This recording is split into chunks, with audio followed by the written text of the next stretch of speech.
नमस्कार जी, मैं आपका अपना कुलदीप अवस्थी और आप देख रहे हैं बेजोड़ रत्न चैनल।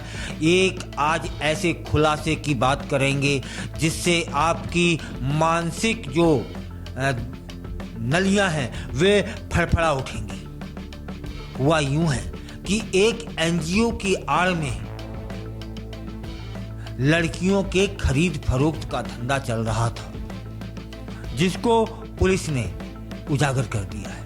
यह मामला है राजस्थान की राजधानी जयपुर से, जहां पर महिला कल्याण एनजीओ की आड़ में सामूहिक विवाह के भी आड़ में लड़कियों की खरीद और फरोख्त की जा रही थी। पुलिस ने सर्व समाज गायत्री फाउंडेशन नामक एनजीओ के जरिए मानव तस्करी जो हो रही थी उस रैकेट को खोल कर रख दिया है। वह एक पूरा का पूरा गिरोह था जो कि गरीब परिवार की बच्चियों को सोशल मीडिया के जरिए, कभी फेसबुक कहीं इंस्टाग्राम के जरिए शादी करवाने और कैरियर का लालच देते थे। तब फिर इनको जयपुर लाया जाता था और फिर उन्हें लाखों रुपए में बेच दिया जाता था। इस मामले में डीसीपी ईस्ट तेजस्वनी गौतम बताती हैं कि पुलिस को मुखबिर के द्वारा सूचना मिलती है कि एनजीओ में ऐसा कुछ हो रहा है। तब फिर एनजीओ पर निगाह रखी जाती है और उस पर छापा मारा जाता है। उस एनजीओ की संचालिका है गायत्री विश्वकर्मा। उनके जो साथी हैं उनका नाम है भगवान दास, महेंद्र, हनुमान सिंह और एक और अन्य महिला जो कि गिरफ्तार हो चुके हैं।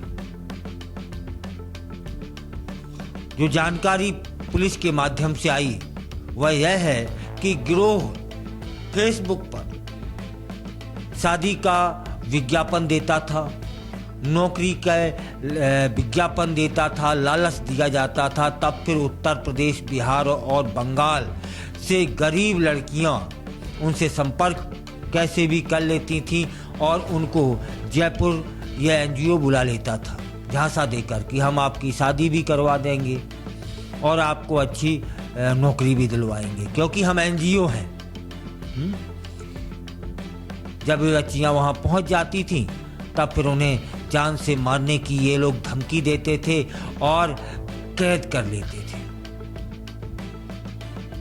आपको जानकारी होनी चाहिए कि एक महिला ही थी या संचालिका जो कि फर्जी दस्तावेज बनवाती थी।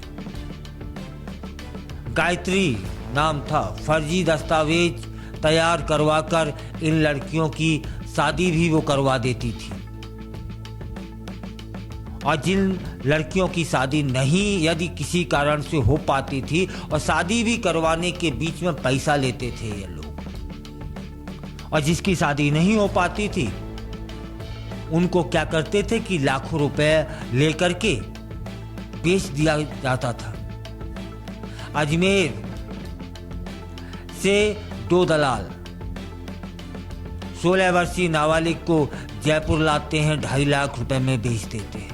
यह खुलासा हुआ है। इसके बाद उन्हें नशा कराया जाता है और नशे की हालत में उत्तर प्रदेश, बिहार, जहां जहां इनके ग्राहक होते हैं वहां उस लड़की को नशे की अवस्था में भेज दिया जाता है, क्योंकि नशा करने के बाद वह लड़की ज्यादा प्रतिरोध विरोध नहीं कर सकती थी।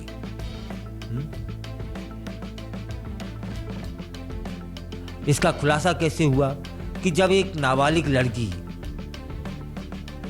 एक महिला की मदद से वहां से भाग निकलती है ना, तब फिर वह पुलिस से संपर्क करती है और उस नाबालिग लड़की की शिकायत पर 0 पर कायमी कर ली जाती है। पुलिस हरकत में आती है और सुजानपुरा वहाँ एक स्थान है में फर्जी जो है एनजीओ चल रहा था उस पर दबिश दी जाती है और पूरे के पूरे गिरोह को पकड़ लिया जाता है। जब पकड़ लिया जाता है तब इनसे पूछताछ होती है, बीच बीच में पुलिसिया अंदाज भी इनको दिखाए जाते हैं, तभी ना सच उगलेंगे। तब फिर आरोपी ये बताते हैं कि इन लड़कियों की जो दर है, रेट है, मूल्य है, वह लड़कियों की लंबाई और शरीर की संरचना पर निर्भर करती है। और जब इनको क्या कहें आप समझ जाइए वहाँ भेजा जाता था, तब इन्हें नशा करा दिया जाता था या दवाइयाँ दी जाती थी ताकि ये लड़कियाँ विरोध न कर पाएं। यहाँ बताना बहुत जरूरी हो गया है कि एनजीओ की संचालिका गायत्री नाम है। पहले से ही कनौता, खोह और वहाँ पर जयपुर में ट्रांसपोर्ट नगर है, वहाँ पर महिला धंधा चलाती थी और उसके खिलाफ में 10 मामले पहले से दर्ज हैं। अब प्रश्न यह बनता है कि जब यह महिला इस तरह के पहले से ही लिप्त थी, तब फिर एनजीओ का रजिस्ट्रेशन कैसे होने दिया?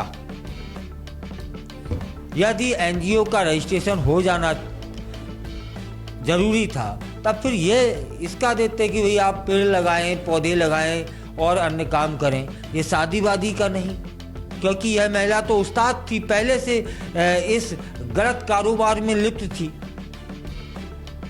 यहाँ प्रशासन की भूमिका भी जरूरी है। अकेला इन सभी को दोषी मान लेना ज्यादा उचित नहीं है। प्रशासन क्या कर रहा था, है? क्या प्रशासन को यह पता नहीं था कि यह महिला पहले से इस पे 10 एफआईआर दर्ज हैं, जो कि मैंने आपको 3 स्थान बताए, वहां पर यह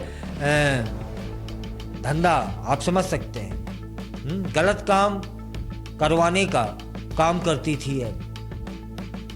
और जब वह एनजीओ चलाएगी, सामूहिक विवाह करवाएगी, तो किस तरह की करवाएगी समझो ना। या तो समाज सेवा है, जो धंधे में लिप्त रहते हैं वो क्या समाज सेवा जान पाएंगे और क्या समाज सेवा जानते होंगे और क्या वे समाज सेवा करेंगे? वह तो धंधे ही करेंगे ना साहब। बस रूप बदल दिया उस महिला ने। फिलहाल वो महिला